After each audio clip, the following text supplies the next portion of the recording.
Assalamualaikum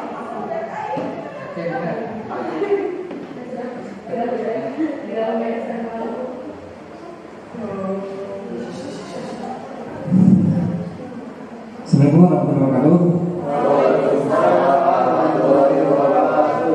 Terima kasih kepada Bapak Ibu sekalian yang sudah menghadiri acara desiminasi dari calon guru penggerak Ibu Sarah. Oke, Sarah akan menjelaskan beberapa materi yang merupakan tugas dari CGP. Untuk mempersingkat waktu, silakan kepada Bu Sarah untuk menyampaikan presentasinya. Terima kasih Pak Sugino untuk kesempatannya. Nah, Ibu Bapak sekalian, perkenalkan nama saya Sarah Prasindiyani. Saya merupakan calon guru penggerak angkatan 9 dari SMA Negeri 1 Soreang. Jadi hari ini mohon maaf Bapak Ibu semuanya, saya tidak bermaksud untuk menggurui, tapi saya hanya ingin berbagi tentang ilmu-ilmu yang saya dapat selama kegiatan calon guru penggerak ini. Nah, yang pertama saya ingin baca pantun dulu ya. Jadi nanti bilang cakep gitu ya. Asal-asal buah cermek, terasa hambar buah labu, peserta hadir membuat soji ramai. Terima kasih banyak kepada Bapak dan Ibu. Saya harap Bapak dan Ibu masih semangat ya, walaupun cuaca hari ini terik, panas gitu ya. Kemudian juga ini sudah waktunya pulang, tapi Bapak Ibu bersedia hadir pada hari ini. Nah, hari ini saya akan mempresentasikan atau mendiseminasikan modul 1.4 tentang budaya positif. Jadi yang pertama-tama itu yang ingin saya bahas adalah tentang Ki Hajar Dewantara. Kan di antara Bapak Ibu pasti sudah mengenal siapa itu Ki Hajar Dewantara, ya kan Pak? Betul. Nah, di dalam di Ki Hajar Dewantara ini mengemukakan bahwa pendidikan kita ini harus berpihak pada murid, gitu. Jadi selama ini sebelum saya mengikuti CGP, saya selalu berpikiran bahwa bagaimana sih saya bisa memberikan materi kepada anak-anak secara penuh, gimana sih caranya biar anak-anak nilainya KKM terus gitu ya, gimana caranya nilainya bagus gitu. Tanpa saya sadari, saya menghilangkan keberpihakan pada anak ini. Jadi menurut Ki Hajar Dewantara itu, kita tuh sebagai guru bertugas untuk menuntun anak-anak. Jadi anak-anak itu bukan kertas putih yang polos yang masih kosong ya, tapi anak-anak itu sudah punya garis sendiri. Nah, kita sebagai guru bertugas untuk menebalkan garis-garis kodrat dari si anak tersebut. Nah, kemudian sekarang pembahasannya adalah tentang budaya positif. Apa sih itu budaya positif, Bapak Ibu?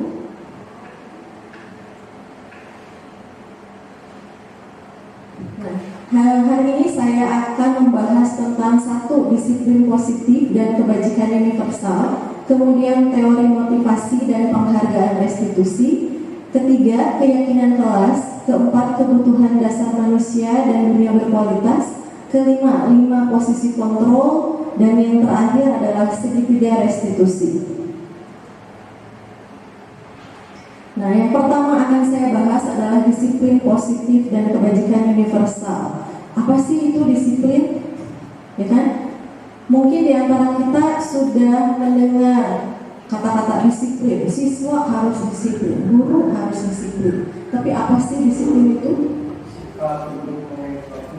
Sikap untuk memanage waktu. Terus yang lainnya? Ada lagi? Disiplin?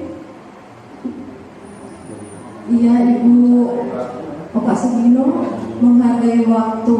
Iya, jadi penanaman nilai baik dengan model paradigma teori kontrol. Guru tidak lagi memberikan sanksi atau hukuman terhadap pelaku yang melanggar suatu kesepakatan. Jadi harapannya peserta didik kita bisa menerapkan budaya positif.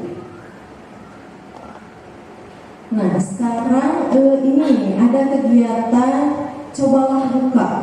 Jadi saya akan memilih individu individu A dan individu B. Kira-kira siapa yang ingin jadi sukarelawan ke depan? Mas Stepan atau lagi Mas Stepan? Mas siapa? Oh ini ada Pak Randy, PPL olahraga kita. Pak Randy, boleh maju ke depan Pak Randy? Ada Pak Randy. Terus biar enak narik-nariknya berarti kita pilih laki-laki ya? Iya. Pas Dino. Ini saya punya barang berharga ya. Ini ada kunci. Ini teh kunci loker, di dalamnya tuh ada emas 100 kilo. Asik. Asik. Ini Pak Sudino yang pegang kuncinya. Ini silakan apapun yang terjadi, Bapak harus memegang kunci ini karena ini adalah hal yang berharga.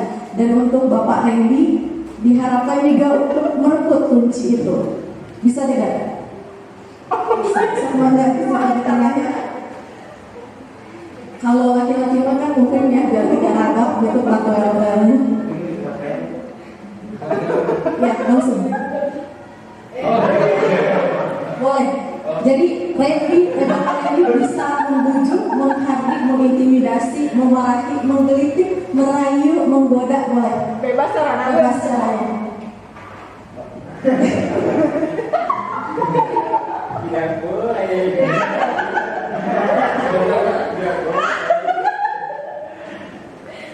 Ini sesuatu yang sangat berharga buat saya. Sangat berharga buat Mas Sudino. Bagi itu mainnya tuh tidak boleh. Tidak boleh. Karena ini sesuatu yang sosial. Juga ingin lupa sambil megang barengan juga gimana? Tidak boleh. Tidak boleh juga. Nah, dari sini, apakah kita bisa tahu siapakah yang membuka kepala tangannya? Tidak ada. Tidak ada yang membuka kepala tangan. Jadi Pak Sudino tidak mau membuka kepala tangan. Kenapa Pak Sudino? Bagi saya ini adalah sesuatu yang sangat berharga buat saya. Jadi siapapun tidak boleh memilikinya. Istri nggak boleh ke istri. Tidak boleh. Ya benar. Jadi dari kegiatan ini kita bisa tahu siapa yang memegang kendali. Mas Sudino. Mas Sudino. Betul. Siapa yang membuka, yang mengontrol? Mas Sudino. Jadi walaupun dipaksa bagaimanapun juga tidak akan terbuka kalau Pak Sudino tidak mau membuka. Ya terima kasih Pak Sudino dan ini kunci loker istimewa. Nah, jadi kesimpulan dari sini adalah kita bisa tahu bahwa belajar untuk membangun self control sehingga kita mampu untuk mengatur, membimbing dan segala bentuk tindakan atau prinsip kita menuju budaya positif. Jadi sebagaimanapun usaha kita sebagai guru, mau maksa murid sebagaimanapun, kalau murid itu tidak mau berubah, tidak mau menjadi lebih baik atau tidak mau melakukannya, itu nggak akan terjadi ya. Jadi mau dipaksa gitu. Kita sebagai guru nih merasa bahwa ini tuh yang terbaik untuk anak saya, tapi ternyata ketika dipaksa anak itu ya nggak akan mau gitu. Nah ini adalah dari telekontrol ini. Kemudian self control pada diri seseorang secara tidak langsung membentuk perilaku baik dan lebih bertanggung jawab, bermanfaat bagi dirinya sendiri atau orang lain serta menjalin harmonisasi dengan orang lain. Ya, disiplin. Apa yang pertama kali terlintas di pikiran Bapak Ibu ketika mendengar kata disiplin? Aturan, hukuman, ya kan? Kalau dengan kalian harus disiplin, udah kebayang lu bakal dihukum, bakal ada aturan, ya kan? Terus apa lagi? Tata tertib, Bu. Tata tertib, sanksi, disuruh lari gitu. Udah kebayang hal-hal yang buruk gitu ya ketika kita mendengar kata disiplin. Padahal sesungguhnya ini kata ketidaknyamanan, kata tertib dan lain-lain. Padahal sebetulnya disiplin itu kalau misalnya kita lihat dari bahasa, dari segi bahasa disiplin itu artinya belajar. Bagaimana cara kita belajar untuk mengendalikan diri gitu kan? Belajar untuk meyakini sesuatu. Nah, itu yang sebetulnya yang disebut sebagai disiplin. Nah, di sini ada disiplin positif berdasarkan pemikiran dari Ki Hajar Dewantara. Di mana ada kemerdekaan, di situ harus ada disiplin yang kuat. Disiplin bersifat self-disiplin, yakni kita sendiri yang mewajibkan kita dengan sekeras-kerasnya. Tetapi itu sama saja, sebab jikalau kita tidak cakap melakukan self-disiplin, wajiblah penguasa lain mendisiplinkan diri kita dan peraturan. Demikian itulah harus ada di dalam suasana yang merdeka. Jadi dari sini kita bisa menyimpulkan bahwa disiplin itu harus muncul dari diri kita pribadi ya. Jadi tidak bisa disiplin itu muncul karena dipaksakan.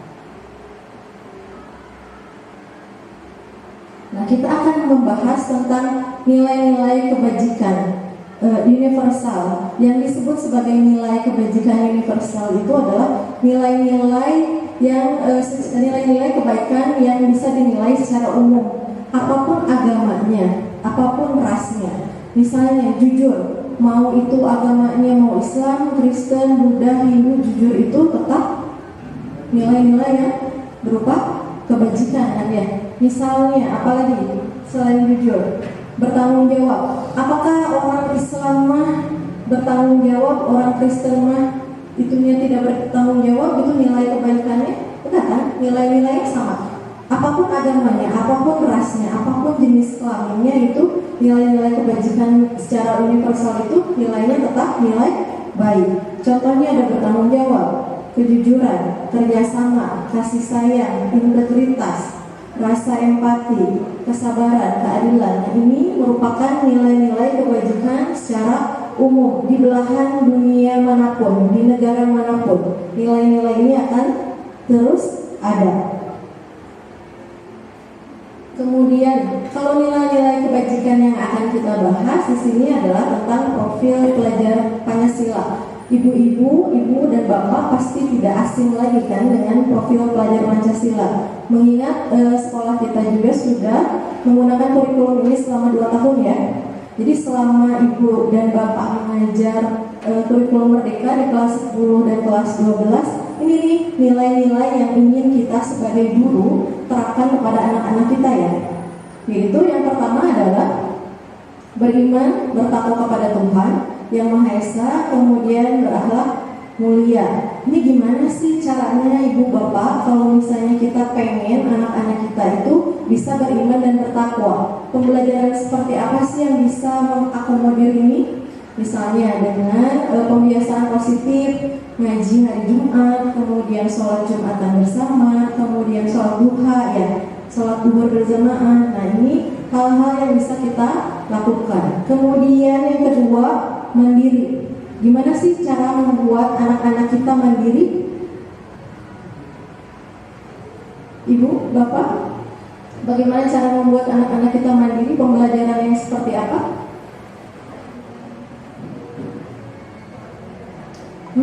Yang ada yang bisa jawab? Pembelajaran seperti apa? Pak Sudino?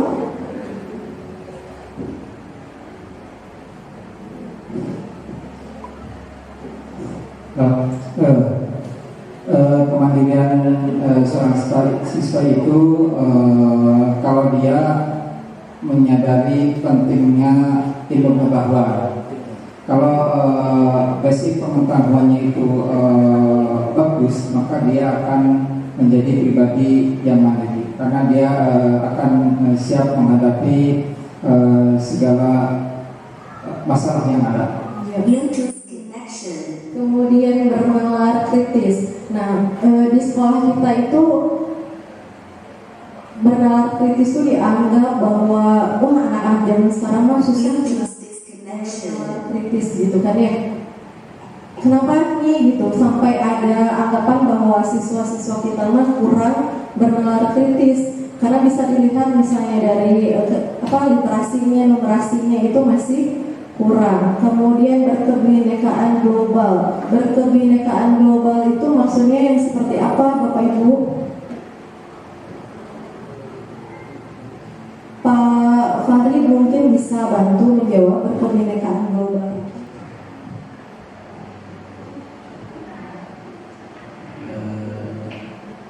Iya, jadi negara Indonesia itu kan beragam ya, gitu. Jadi diharapkan kita tuh bisa menerima keberagaman ini kemudian berkebinekaan global, ini secara global, jadi tidak hanya di dalam negeri saja tapi juga bisa ke luar negeri. Kemudian bergotong royong atau kerjasama, jadi kita mengharapkan siswa-siswa kita itu bisa saling bekerja sama. Dengan cara apa nih? Misalnya project juga ya, itu salah satu hal yang bisa membuat siswa-siswa kita bergotong royong. Begitu juga dengan kreatif, project juga bisa membuat siswa-siswa kita jadi lebih kreatif. Kemudian, nah ini kita masuk ke teori yang baru, teori motivasi dan penghargaan restitusi. Jadi motivasi perilaku manusia ini menurut Diane Dawson dalam bukunya Restructuring School Discipline itu ada 3 ya. Yang pertama, ini teori motivasi yang levelnya tuh paling rendah. Kenapa disebut levelnya paling rendah? Ini karena kita melakukan itu hanya untuk menghindari ketidaknyamanan dan hukuman. Misalnya Bu Lita datang ke sekolah pagi-pagi, alasannya kenapa? Nggak mau kesiangan, takut dihukum sama bapak kepala sekolah misalnya ya. Nah itu atau saya nggak mau diomongin sama bapak kepala sekolah pas rapat gitu kan, jadi menghindari ketidaknyamanan. Nah ini contohnya. Jadi ini merupakan tingkat terendah ya, level terendah motivasi perilaku manusia. Kemudian yang kedua adalah mendapatkan imbalan atau penghargaan, pujian dari orang untuk motivasi dalam tindakannya. Misalnya, kenapa Pak Abdul rajin datang ke sekolah pagi-pagi? Soalnya pengen dapat rewards, pengen dapat penghargaan dari Bapak Kepala Sekolah. Nah ini juga, jadi ada pamrihnya ya, ada imbalannya. Jadi melakukan sesuatu untuk mendapatkan hadiah atau imbalan, ini disebut sebagai motivasi eksternal. Kemudian yang ketiga, menjadi orang yang mereka inginkan dan menghargai diri sendiri dengan nilai-nilai yang mereka percayai.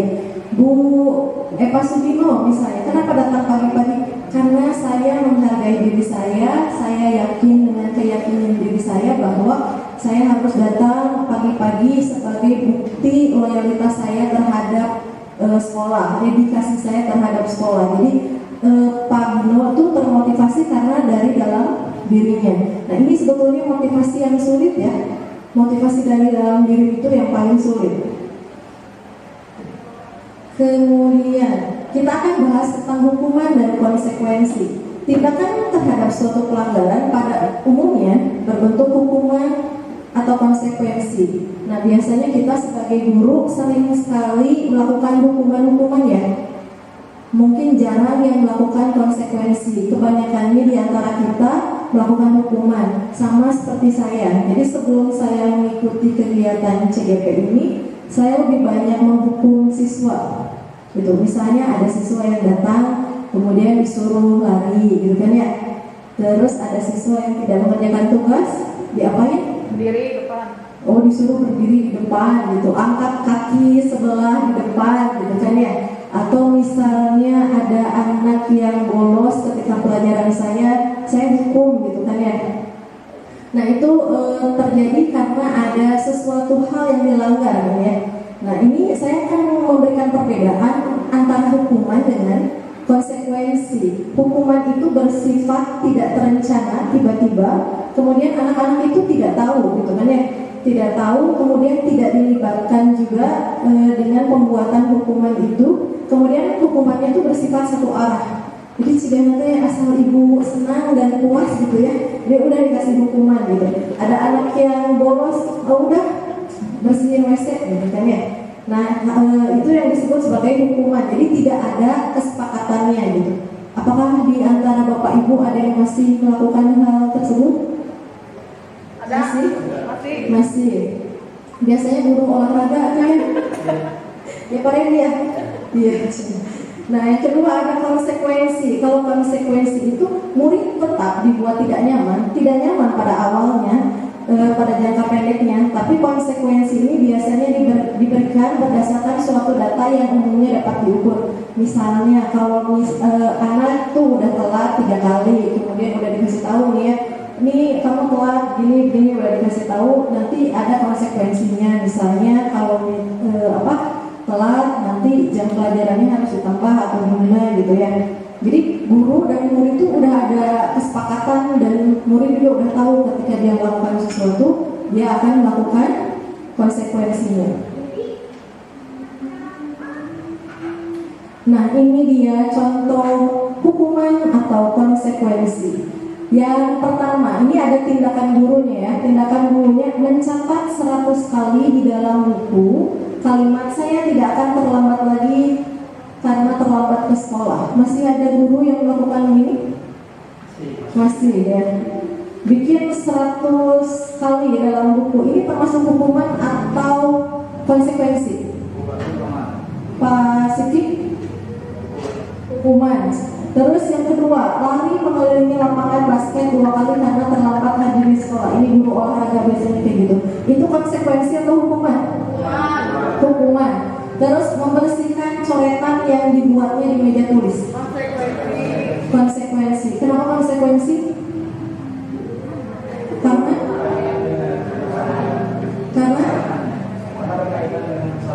Karena berkaitan dengan kesalahan. Jadi dia mencoret-coret, jadi dia harus membersihkan. Berarti sama dengan membersihkan tumpahan air di meja tulis karena tersenggol pada saat belajar. Jadi dia membersihkan air karena airnya tersenggol. Itu merupakan konsekuensi. Nyambung tidak kalau ada anak menumpahkan air ke meja kemudian gurunya itu nyuruh lari keliling lapangan? Enggak, itu disebut hukuman. Kemudian duduk di bangku di pinggir lapangan pada jam istirahat tidak diizinkan bermain oleh guru piket karena mencederai teman saat bermain di lapangan. Ini termasuk apa? Hukuman atau konsekuensi? Konsekuensi ya, karena mencederai teman saat bermain di lapangan. Kalau ini nih, lari mengelilingi lapangan basket 2 kali karena terlambat 10 menit untuk pelajaran PJOK. Konsekuensi atau hukuman? Konsekuensi, karena masih berkaitan dengan olahraga ya Pak ya. Oke, berarti sampai di sini saya rasa Bapak dan Ibu sudah paham tentang perbedaan dari hukuman dan konsekuensi. Kayaknya Ibu Bapakmu udah mau lotok gitu ya ilmu ini teh ya. Amin. Amin. Nah, sekarang ini dihukum penghargaan. Apa itu dihukum penghargaan? Ada yang pernah mendengar dihukum penghargaan? Biasanya kita tuh sebagai guru di sekolah pasti akan memberikan rewards ya ke anak-anak. Misalnya di kelas IPA 1 anak-anaknya tuh pada rajin. Kemudian misalnya pelajaran saya bahasa Indonesia, mereka membuat teks eksplanasi dengan bagus, dengan rapi, kemudian dihias-hias dan lain-lain. Sebagai reward saya kasih mereka coklat misalnya gitu. Nah, itu kan penghargaan ya. Apakah itu boleh dilakukan terhadap murid kita, Bapak Ibu? Boleh nggak? Boleh. Yang boleh, kenapa boleh? Boleh minta pendapatnya Pak Farid? Biar bisa menyemangati si anak tersebut juga, Biar bisa menyemangati anak. biar Terus termotivasi. Jadi misalkan si siswa yang belum dapat reward dari usaha, dia bisa berpikir bahwa dia bisa melakukan apa yang temannya lakukan. iya betul. Awalnya saya berpikir seperti itu. Ketika anak diberikan rewards, mereka akan termotivasi. Tapi kenyataannya sangat besar Bapak Ibu. Ketika anak diberikan rewards, itu yang terjadi adalah mereka hanya mau mengerjakan itu pada saat saya memberikan hadiah. Tapi ketika guru lain, misalnya Pak Sugino masuk ke kelas, Pak Sugino nggak ngasih coklat nih. Jadi mereka tuh nggak terlalu respect ke pelajaran Pak Gino, ya kan? Nah, kita tuh kan nggak mau siswa kita seperti itu ya. Nah itu. Kemudian ini contohnya, saat kita berulang kali menjanjikan hadiah kepada anak-anak agar berperilaku bertanggung jawab, atau kepada seorang murid agar mempelajari sesuatu yang baru, atau kepada seorang karyawan agar melakukan pekerjaan yang berkualitas, kita sedang berasumsi mereka tidak dapat melakukannya atau mereka tidak akan memilih melakukannya. Justru ketika kita memberikan penghargaan, justru kita ragu apakah mereka bisa melakukannya, gitu kan ya. Jadi sebetulnya penghargaan ini merupakan hal yang sebetulnya tidak boleh dilakukan di dunia pendidikan kita gitu. Kenapa sih sebenarnya dihukum? Kenapa sih penghargaan itu tidak boleh dilakukan? Karena yang pertama, penghargaan itu bisa merusak hubungan. terpuji di depan orang banyak, maka yang lainnya akan merasa iri. Misalnya Pak Fahri dulu ranking 1 ya, misalnya, iya Fahri juara 1, mungkin di luar sana ada yang ranking 2 tuh hatinya merasa terluka gitu kan ya, atau misalnya, kok dia yang dapet, harusnya saya yang dapet gitu. Nah hal-hal yang ini kan akhirnya bisa menyebabkan orang lain iri, dan akhirnya orang yang iri ini bisa jadi tidak suka sama Farid, juga bisa tidak suka dengan ibu gitu sebagai wali kelasnya.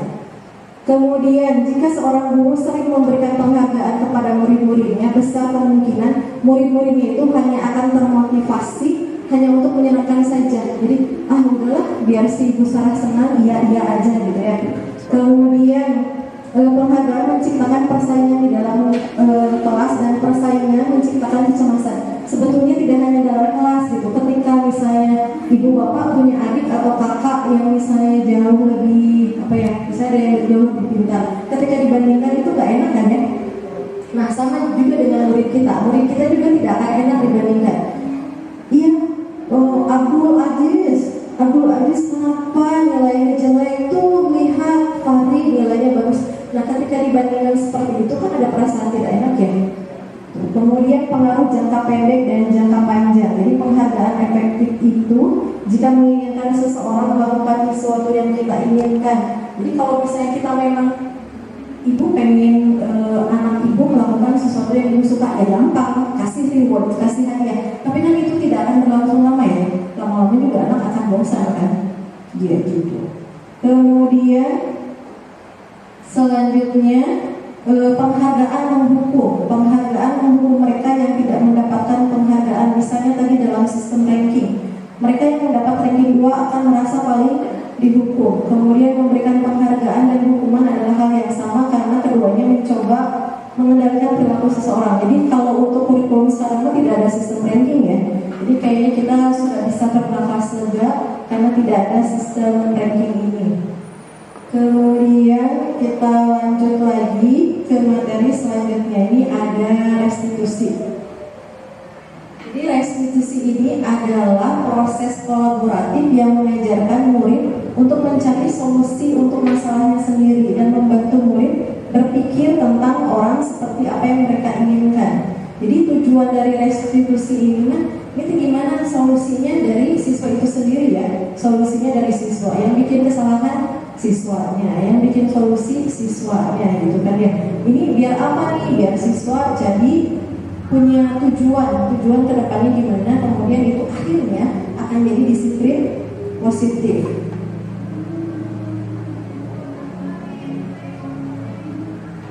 Ada ciri-ciri restitusi. Yang pertama, restitusi bukan untuk menebus kesalahan, namun belajar dari kesalahan. Bukan misalnya ibu misalnya Bu Sarah mematahkan pulpen, kemudian pulpen punya Pak Sidki misalnya. Terus cara penyelesaiannya adalah Bu Sarah kasih uang nih ke Pak Sidki, gitu kan? Bukan seperti itu, gitu kan? Tapi Bu Sarah belajar dari kesalahan. Oh, saya tuh berarti nanti kalau minjem barang orang itu harus lebih bertanggung jawab, berhati-hati. Kemudian restitusi menuntun kita melihat ke dalam diri. Oh, apakah yang sudah saya lakukan tuh benar atau salah? Saya kemarin mukul teman saya salah nggak sih? Oh iya, saya salah karena harusnya saya begini. Kemudian restitusi juga memperbaiki hubungan. Memperbaiki hubungan itu maksudnya gimana? Misalnya melakukan kesalahan misalnya kan gitu. Gimana sih cara memperbaiki hubungannya? Oh iya, saya salah, nanti besok saya akan minta maaf ke teman saya dan seterusnya gitu. Restitusi adalah tawaran, bukan paksaan. Jadi kita nggak bisa maksa ya, maksa ke anak, ayo kamu akui kesalahan kamu gitu, ayo kamu minta maaf sendiri. Kemudian restitusi diri adalah cara yang paling baik. Masih ada 5 lagi ibu bapak. Kemudian restitusi fokus pada karakter bukan tindakan. Kemudian restitusi fokus pada solusi. Restitusi itu menguatkan kembali keyakinan diri kita. Tahu ini salah, tahu ini benar, melalui restitusi ini dikuatkan kembali. Kemudian restitusi mengembalikan murid yang berbuat salah pada kelompoknya. Kadangkala siswa mahasiswa kita tuh kan suka ada yang berantem gitu ya, ada yang berantem, ada clash, si ini ngomongin si ini dan lain-lain gitu. Jadi fungsi dari restitusi ini adalah mengembalikan murid ya. Biasanya kalau ada anak yang salah tuh suka dikucilkan ya, dikucilkan misalnya sampai pindah kelas atau misalnya sampai duduk di pojokan gitu ya. Nah, jadi dengan restitusi ini bisa mengembalikan murid ke kelompoknya. Kemudian restitusi mencari kebutuhan dasar yang mendasari tindakannya. Ini anak kenapa kesiangan terus? Oh, bangunnya kesiangan. Kenapa kesiangan? Oh, main game. Kenapa main game? Main gamenya sampai jam 2 subuh gitu kan ya. Nah, itu kita gali terus gitu. Apa sih yang sebetulnya menjadi dasar tindakan dari anak tersebut?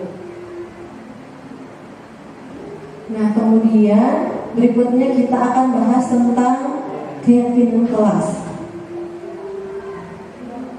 Kenapa sih keyakinan kelas? Namanya bukan kesepakatan kelas. Ada yang tahu nggak Bapak Ibu? Jadi dulu itu pernah, kenapa harus kesepakatan kelas? Kenapa harus kebalik ya? Kenapa harus keyakinan kelas bukan kesepakatan kelas ataupun peraturan kelas? Gitu. Kenapa harus keyakinan? Karena kalau misalnya kita bicara keyakinan, artinya ini adalah nilai-nilai kebajikan. Jadi nilai-nilai kebajikannya ini yang lebih ditonjolkan. Misalnya, kenapa kalau tidak pakai helm ditilang polisi?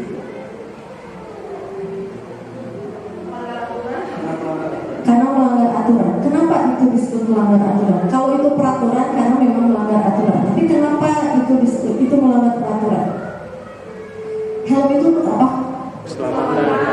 Melindungi kepala, berarti berhubungan dengan keselamatan. Jadi ini nilai keyakinan inilah nilainya, keyakinannya adalah keselamatan. Misalnya pakai masker. Kenapa harus pakai masker? Kesehatan. Nah, ini adalah nilai keyakinan tentang kesehatan. Jadi ini juga keyakinan kelas ini juga berarti nilai kebaikan atau prinsip-prinsip yang diyakini secara universal. Jadi orang itu akan lebih bersemangat dan tergerak untuk melaksanakan keyakinannya daripada mengikuti aturan. Misalnya tadi, misalnya tentang rokok gitu kan ya. Rokok itu bagus untuk kesehatan tidak? Tidak. Saya mah gak akan merokok karena itu merusak kesehatan. Biasanya orang tuh lebih tergerak dengan hal-hal yang bersifat seperti itu ya, dengan keyakinannya.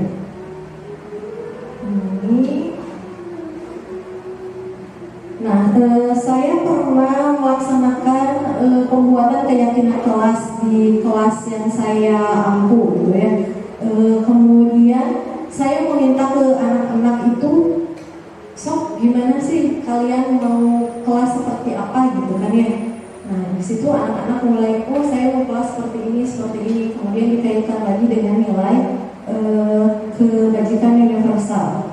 Nah, ini pembentukan keyakinan kelas. Apa sih yang harus kita lakukan untuk membentuk keyakinan kelas? Yang pertama itu, keyakinan kelas bersifat abstrak daripada peraturan yang lebih rinci dan nyata. Kemudian keyakinan kelas berupa pernyataan-pernyataan universal. Kemudian pernyataan keyakinan kelas selalu dibuat dalam bentuk positif. Jadi tidak menggunakan bentuk kalimat negatif ya. Kemudian keyakinan kelas harus dibuat tidak terlalu banyak sehingga mudah diingat dan dipahami oleh semua anggota kelas. Keyakinan kelas hendaknya sesuatu yang dapat diterapkan di lingkungan itu. Semua anggota kelas hendaknya ikut berkontribusi dalam pembuatan keyakinan kelas melalui kegiatan curah pendapat, dan semua anggota kelas bersedia meninjau kembali keyakinan kelas dari waktu ke waktu. Nah, ini gimana kalau misalnya ibu saya minta tolong gitu ya ke bapak ibu untuk membuat keyakinan kelas. Jadi anggaplah bahwa kita ini ada di dalam kelas, saya berperan sebagai guru, kemudian bapak ibu berperan sebagai muridnya. Kira-kira kalau misalnya bapak ibu jadi siswa, apa sih yang bapak ibu inginkan gitu di kelasnya? Oke, saya punya sticky note nih, jadi boleh ditulis ya. Mau kelas yang bagaimana? Mau kelas yang bersih, oke. Mau kelas yang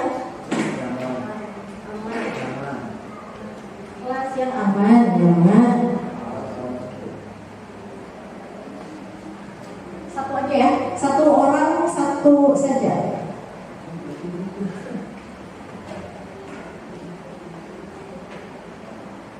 Siti Bunda.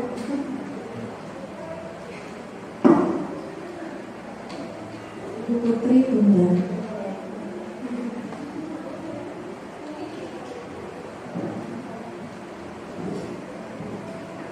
Satu kalimat aja, tidak terlalu panjang.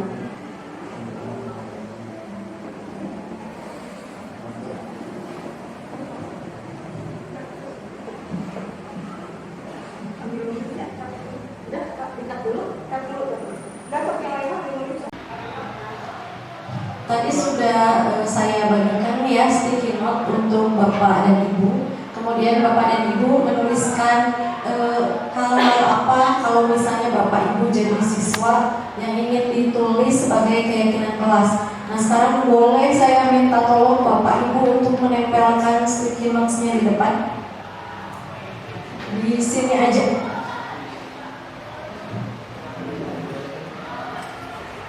Ya Pak Siti.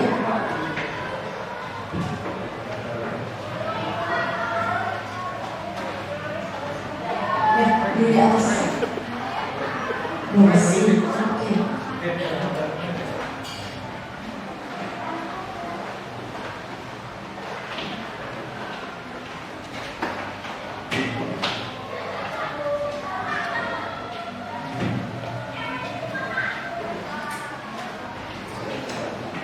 Ya, terima kasih Bapak dan Ibu yang sudah menuliskan di depan.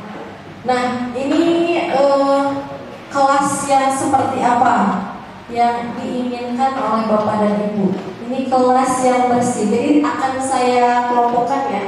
Ini kelas bersih, kelas nyaman, kelas yang nyaman juga. Kemudian kelas yang nyaman juga.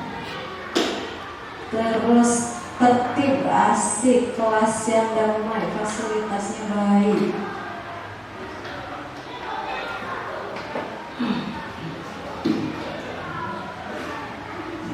Kelas yang asik, kelas yang enjoy. Ini damai, berarti sama aktif perundungan. Kelas yang bersih, seru, tidak membosankan. Jadi kalau Bapak Ibu guru ini mau jadi siswa kembali, ini ada 5 jawaban. Ingin kelasnya yang bersih. Ada yang ingin bersih, kelas yang nyaman dan menyenangkan, kelas yang nyaman, bersih, kenyamanan, dingin, sejuk. Kemudian mau kelas yang bersih, fasilitas yang baik dan nyaman, berarti di sini ya. Terus kelas yang tertib, anti perundungan, kelas yang damai. Ini kelas yang seru, kelas yang enjoy, kelas yang asik. Terus ini juga kelas yang memperhatikan saat guru menjelaskan. Nah ini, jadi ketika kita mau membuat keyakinan kelas itu, hal pertama yang harus kita lakukan adalah mempersilahkan warga sekolah atau murid-murid kelas untuk bercurah pendapat tentang peraturan yang perlu disepakati di dalam sekolah atau kelas. Nah ini kan tadi Bapak Ibu berpura-pura jadi siswa ya. Jadi ini adalah hasil curah pendapat bahwa Ibu dan Bapak menginginkan kelas yang bersih. Kemudian, kenapa sih pengen kelas yang bersih? Pasti jawabannya karena kelas di sekolah kita banyak yang kotor mungkin ya, banyak yang jarang piket juga. Jadi ibu bapak menginginkan kelas yang bersih. Kemudian mencatat semua masukan para murid warga sekolah di papan tulis atau di kertas besar. Nah ini contohnya tuh ada di foto yang ada di depan itu. Jadi di kelas saya kasih sticky note, kemudian siswa-siswa saya itu menulis, kemudian hasilnya saya tulis lagi di sampingnya apa sih yang diinginkan oleh siswa-siswa. Nah kalau di sini yang diinginkannya adalah kelas yang tepat waktu, jadi siswa datang tepat waktu ke kelas, kemudian menjaga kebersihan kelas, itu kemudian saling menghargai, HP di silent atau dimatikan. Nah, ini adalah hasil curah pendapat dari siswa-siswa di kelas. Kemudian susunlah keyakinan kelas sesuai dengan prosedur pembentukan keyakinan kelas. Gantilah kalimat-kalimat dalam bentuk negatif jadi bentuk positif. Misalnya ada yang nulis jangan kesiangan. Jangan kesiangan itu berarti negatif ya. Jangan kesiangan itu negatif. Jadi diganti dengan kata yang positif adalah datang tepat waktu. Atau misalnya tidak berlari-lari di koridor, diganti jadi berjalan dengan tenang gitu. Jadi hal-hal yang negatif itu diganti menjadi hal-hal yang positif. Kemudian lanjut lagi. Oh ini kesepakatannya, hadir tepat waktu, menjaga kebersihan kelas, acungkan tangan bila mau mengungkapkan pendapat, kemudian saling menghargai, HP mode silent, boleh makan dan minum. Boleh makan dan minum? Iya betul. Jadi ini dibuatnya ilmunya belum terlalu matang ya. Jadi ini dibuat ketika ilmunya belum matang. Jadi setelah kemarin ikut apa tuh Pak? Elaborasi ya? Elaborasi itu baru tahu bahwa yang boleh itu hanya hal-hal yang bersifat positif. Dan yang namanya keyakinan kelas ini bisa dibuat lagi, bisa diperbaiki lagi. Jadi kalau misalnya ada kesalahan nih, saya buat kesalahan ketika buat keyakinan kelas. Salah nih, boleh tidak diperbaiki? Boleh. Misalnya apakah semester ini sama semester depan keyakinan kelasnya beda? Boleh nggak? Boleh. Jadi ini bisa diperbaiki menyesuaikan dengan kondisi dan situasi. Kemudian ini nilai kebajikan dari keyakinan kelas. Peraturannya, kembalikan barang ke tempatnya. Berarti nilai kebajikan yang ditujunya adalah bertanggung jawab. Betul sekali. Dilarang mengganggu orang lain, menghargai sesama atau menghargai orang lain. Hadir di sekolah 15 menit sebelum pembelajaran dimulai. Disiplin. Terus dilarang melakukan kekerasan, menghargai orang lain. Betul sekali Pak Sugino. Kemudian dilarang menggunakan narkoba. Kesehatan. Jadi kalau misalnya kita nggak pakai narkoba gara-gara alasan takut ditangkap polisi, berarti itu belum keyakinan diri ya. Tapi harus karena nggak boleh pakai narkoba karena itu merusak kesehatan. Kemudian dilarang agama juga ya Bapak Ibu. Betul. Terus pergantian atau menunggu giliran, antri. Kesabaran. Kemudian dilarang merokok. Kesehatan. Mungkin bapak-bapak di ruangan ini yang masih sering merokok gitu ya, harus mulai dirubah gitu ya pola hidupnya biar lebih sehat. Kemudian gunakan masker. Kesehatan juga. Berjalan di kelas dan koridor. Ketertiban ya, betul. Biasanya kalau kita lari-lari di koridor itu apalagi di atas suka berisik ya.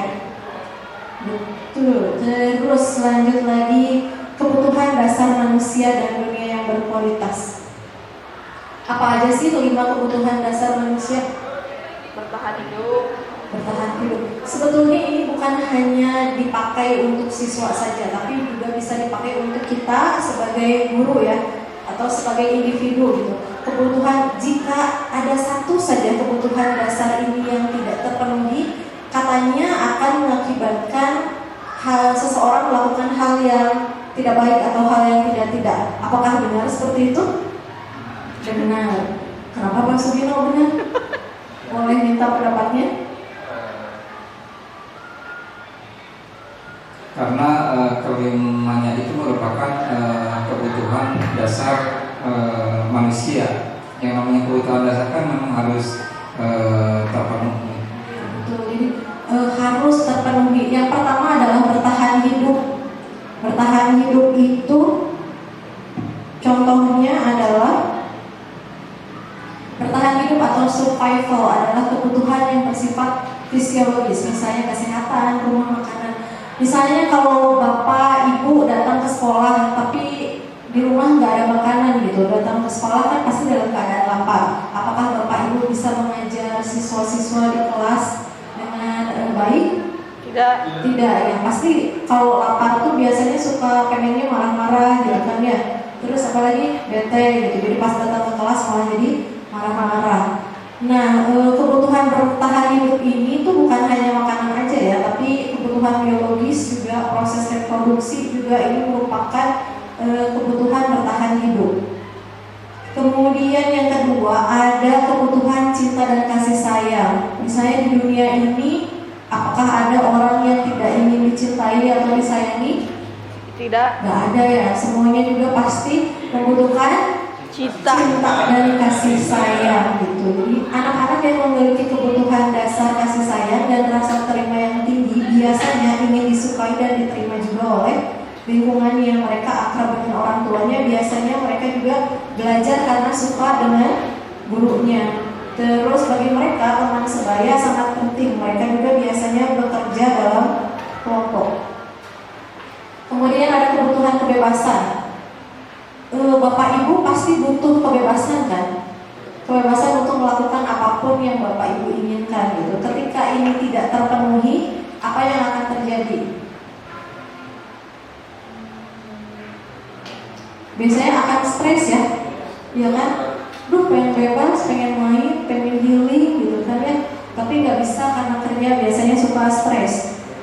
Nah, kemudian ada kebutuhan kesenangan. Jadi kebutuhan akan kesenangan adalah kebutuhan untuk mencari kesenangan bermain dan tertawa. Ini kalau misalnya orang nggak bisa main, nggak bisa ketawa, nggak bisa senang-senang, udah kasihan banget hidupnya ya, depresi cina. Kemudian yang terakhir adalah kebutuhan penguasaan. Jadi kebutuhan ini berhubungan dengan kekuatan untuk mencapai sesuatu, untuk menjadi kompeten, menjadi terampil, diakui gitu. Jadi ini tuh lebih ke harga diri gitu. Kalau misalnya kita punya siswa yang jago main bola misalnya gitu kan, yang misalnya secara akademik tidak terlalu bagus, tapi misalnya dia atlet main bola, nah kan dia punya rasa harga dirinya di situ ya, dia merasa punya kuasa gitu.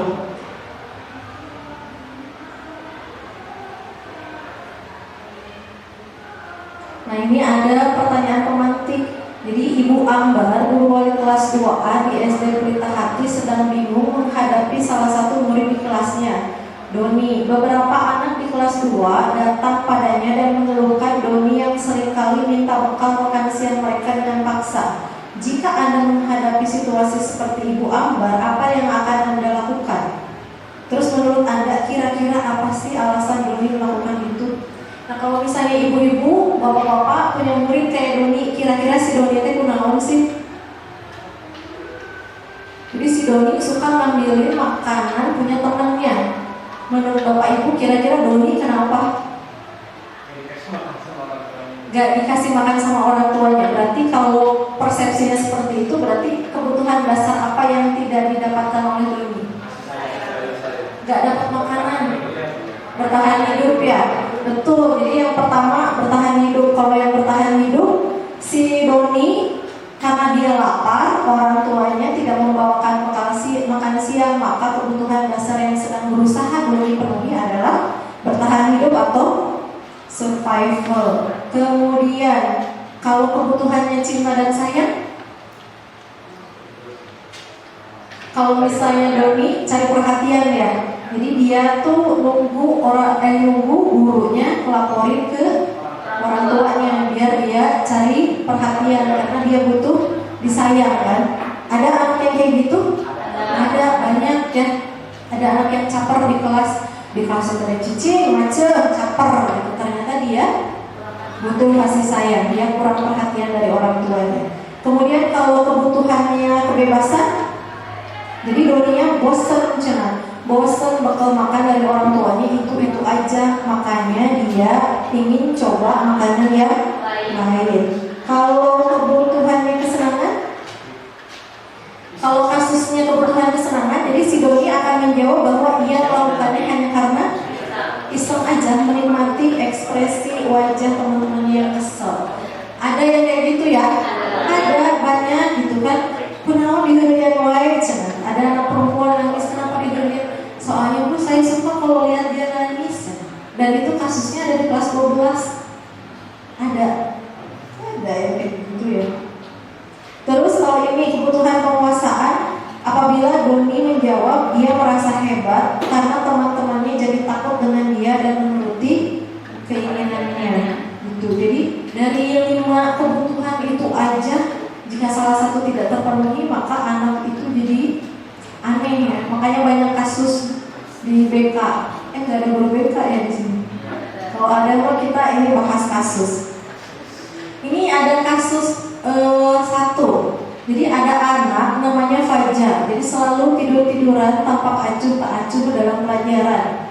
Terus sama gurunya ditanya, Fajar coba jawab pertanyaan nomor 3. Maju ke depan dan kerjakan di papan tulis. Fajar pun tampak malas-malasan maju ke depan sampai di depan papan tulis pun Fajar hanya terdiam, nggak ngapa-ngapain gitu. Ini kejadian nyata ya. Ada anak yang memang sukanya tidur-tiduran gitu. Bapak, ibu juga ya pasti udah tahu siapa orangnya gitu kan ya, tahu but. Nah, kira-kira ini kenapa si Fajar teh ya ada kebutuhan apa yang tidak dipenuhi dari dari kebutuhan 5 dasar kebutuhan itu? Kasih sayang. Kenapa kasih sayang? Dia merasa kayak bisa terbilang cari perhatian. Iya, jadi cari perhatian ke gurunya. Iya, jadi dia cari perhatian. Semakin dia dimarahin sama guru, gurunya lapor ke orang tua, dia makin senang karena artinya dia makin diperhatikan oleh orang tuanya.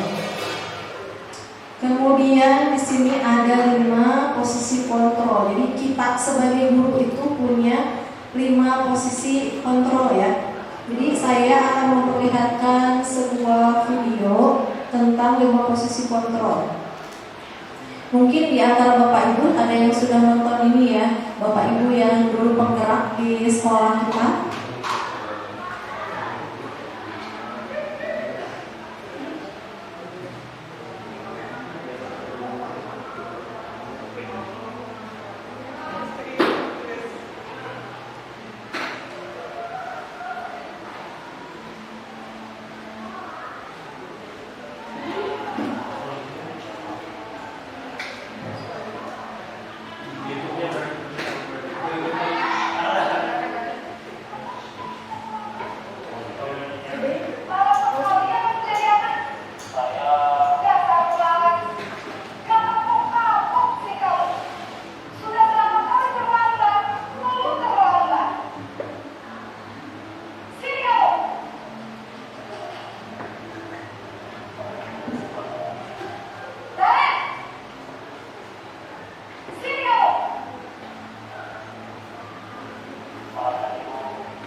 suruh lari lebih kencang lagi ya.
Iya.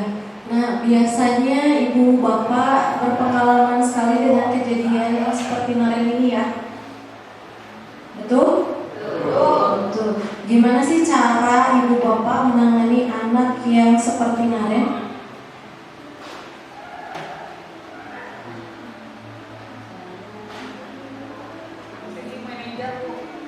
Bagaimana?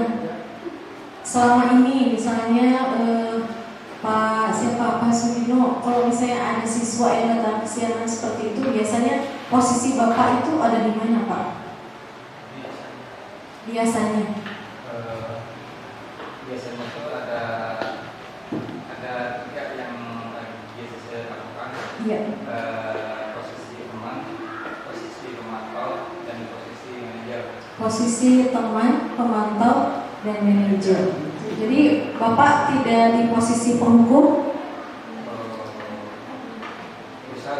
Berusaha untuk tidak. Mungkin ada ibu bapak yang punya pengalaman yang sama ketika mendapatkan siswa seperti Naren, apa yang dilakukan?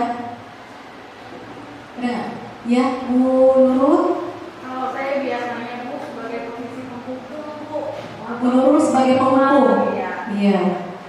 Sebagai penghukum juga sebagai teman. Iya, betul. Jadi ketika saya di posisi ini pun dulu sebelum saya mengikuti kegiatan calon penggerak itu, saya ada di posisi penghukum, tapi kadang juga saya ada di posisi teman. Ternyata posisi penghukum atau posisi teman itu memiliki efek yang lumayan jelek juga ya gitu. karena seharusnya kita ada di posisi mana, bapak-bapak, ibu-ibu? Manajer, betul. Ini yang pertama ada posisi penghukum, pembuat rasa bersalah, kemudian teman, pemantau, dan manajer. Tadi ketika membuat rasa bersalah, kadang juga saya pakai posisi pembuat rasa bersalah. Kok kamu gak kasihan sama ibu? Ibu tuh dipanggil tahu sama bapak kepala sekolah gara-gara kamu kesianan terus gitu. Itu memberikan efek ke anak tuh jadi kasihan ya si ibu gara-gara aku jadi dihukum dimarahin sama kepala sekolah gitu. Padahal sebetulnya mah enggak gitu ya. Itu cuma ngasih anak tuh biar kayak ngerasa bersalah aja. Tapi ternyata cara ini pun tidak efektif ya. Jadi cuma anak tuh di depan kita aja, oh iya bu, maaf bu gitu. Tapi kemudian besoknya itu pasti akan diulangi lagi gitu kan. Terus gimana coba kalau orang tua kamu tahu kamu berbuat begini gitu kan ya. Terus dalam hati anaknya biarin aja bodoh amat gitu kan ya. Cuma dia bilang iya maaf bu gitu. Kemudian ini posisi teman, tadi Bu Nurul ada di posisi sebagai teman. Saya juga pernah di posisi sebagai teman. Cuman lama kelamaan kalau posisi kita sebagai teman tuh siswa kadang anggap kita juga jadi teman kebablasan ya. Jadi akhirnya tidak ada rasa segan.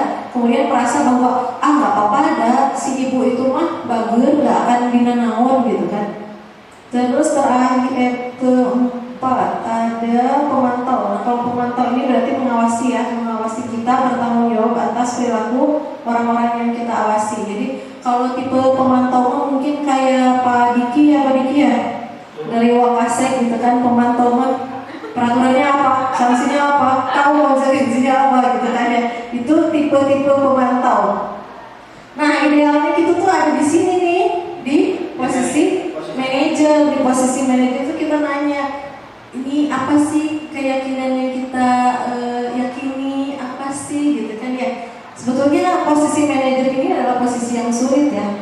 Posisi yang sulit, tapi kita sebagai guru harus berusaha agar bisa ada di posisi manajer gitu. Walaupun sulit, kita pelan-pelan akan belajar.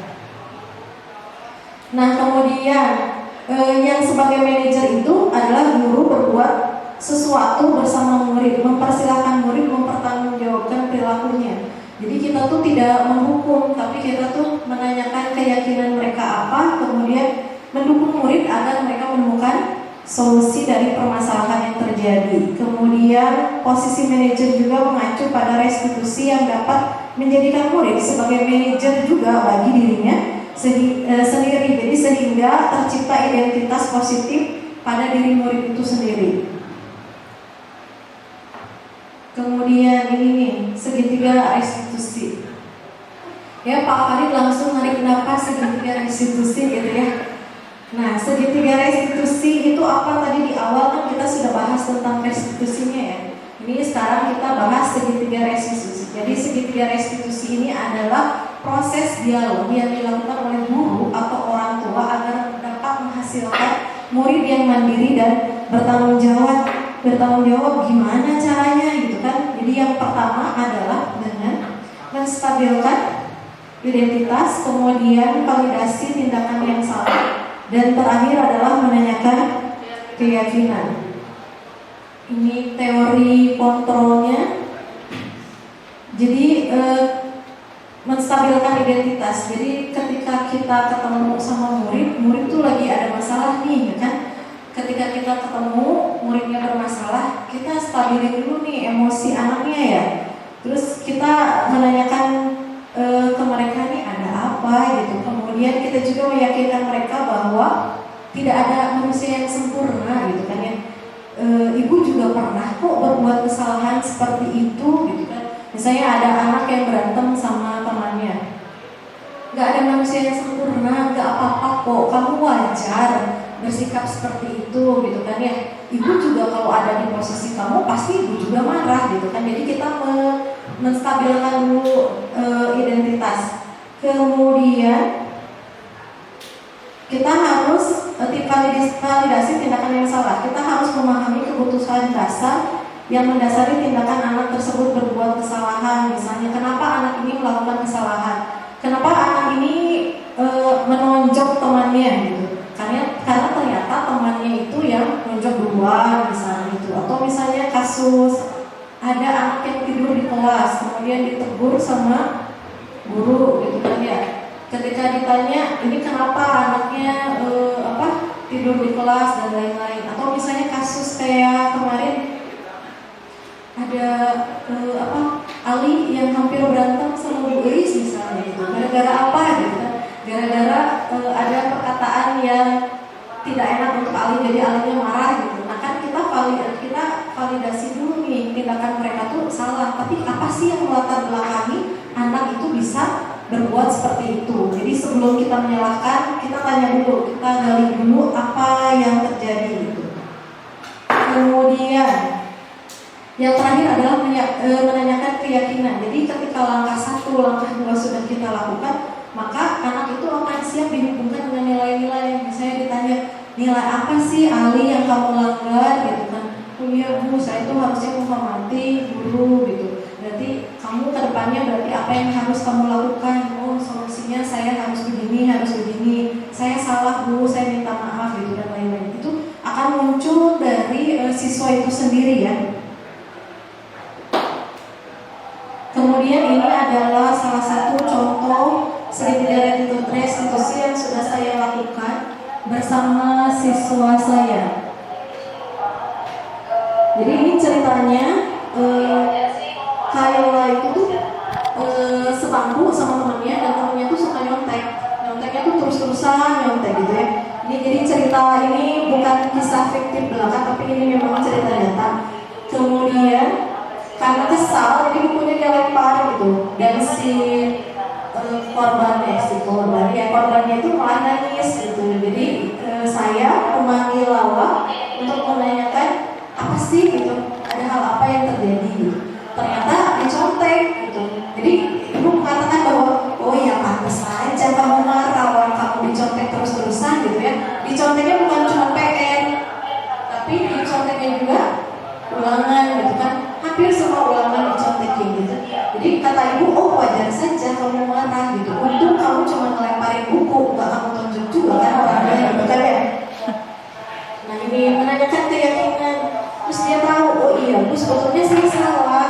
Harusnya saya bisa lebih sabar menghadapi teman saya. Kemudian saya harus lebih sabar menghadapi teman saya. Kemudian saya tidak boleh berlaku seperti itu. Saya harus menghargai teman saya gitu kan. Kemudian solusinya apa gitu. Di bagian akhir Kayla itu ngasih solusi, oh iya Bu, berarti lain kali saya harus lebih bersabar. Lain kali nanti saya harus ngajarin Debbie untuk belajar bersama gitu. Jadi itu adalah solusi-solusi yang akhirnya keluar dari si anak tersebut gitu. Nah, mungkin itu saja yang bisa saya sampaikan. Terima kasih untuk perhatian Bapak Ibu semuanya. Dan tidak lupa tetap semangat, selalu hidup penggerak. Assalamualaikum warahmatullahi wabarakatuh.